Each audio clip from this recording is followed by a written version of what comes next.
White House announces plan to use racism to.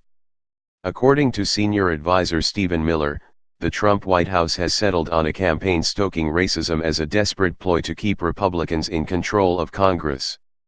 Miller made that admission in an interview with Breitbart, the white supremacist website known for highlighting black crime. Miller, among the most loyal of Trump's underlings, once infamously announced that Trump's power will not be questioned and attacked the pro-immigrant message etched on the Statue of Liberty. Miller explained to Breitbart that lacking any strong, positive message going into the midterm elections, Republicans plan to use the criminal gang MS-13 as a boogeyman to scare up votes. The big fight this summer is going to be with the open borders Democratic caucus in Congress, Miller said, using a lie that Republicans have often used to attack Democrats. There is no such thing as an open borders faction in Congress. Republicans like Miller simply use the inflammatory term to attack those who are pro-immigrant.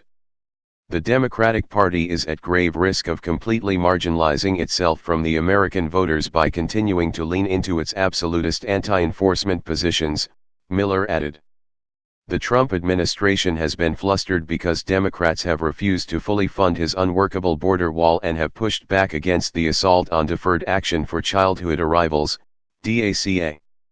The DACA policy was put into place by President Barack Obama to give those who were brought to America as children the ability to live and work without fear of deportation.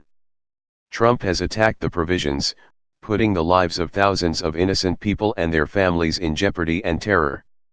He has walked away from negotiations with Democrats to fix DACA, even though repairing the program is one of the top election issues for voters. Demonstrating the GOP's dedication to racist language, Miller defended Trump calling immigrants animals, echoing Trump's claim, which is debunked by video, that he was merely referring to MS-13. Twisting reality, Miller alleged, you saw members of the Democratic Party and the media leaping to the defense of the gang that is engaged in the most vile, dehumanizing, and egregious actions. In fact, Democrats were condemning Trump for once again attacking immigrants, something he has done since he launched his campaign by calling Mexicans rapists and pushing for a ban on Muslim travel to the United States. Inside the White House, at Miller's side, Trump has been indulging in his own racism. Huddling with Miller and his son-in-law Jared Kushner, The Washington Post reports, Trump reminded them the crowds loved his rhetoric on immigrants along the campaign trail. And he actually performed such repugnant behavior right then and there. Acting as if he were at a rally, he then read aloud a few made-up Hispanic names and described potential crimes they could have committed, such as rape or murder, the Post reports. When Trump approvingly pointed out that his supporters enjoyed when he talked about throwing Latino immigrants out of the country, the Post adds, Miller and Kushner laughed. The White House disinformation campaign echoes the desperate message used by Virginia gubernatorial candidate Ed Gillespie. Endorsed by Trump, the Gillespie campaign ran numerous ads about MS-13, attacking Democrat Ralph Northam for supposedly being soft on immigration. Voters rejected the racist message, 53.9% to 45%. But it might be all Republicans have left. Their hopes of running based on the billionaire tax cut package have expired. It hasn't worked, again and again.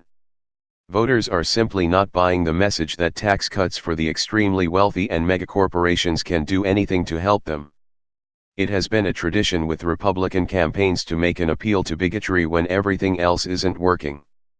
The party has often successfully deployed fear of another as a pathway to electoral success.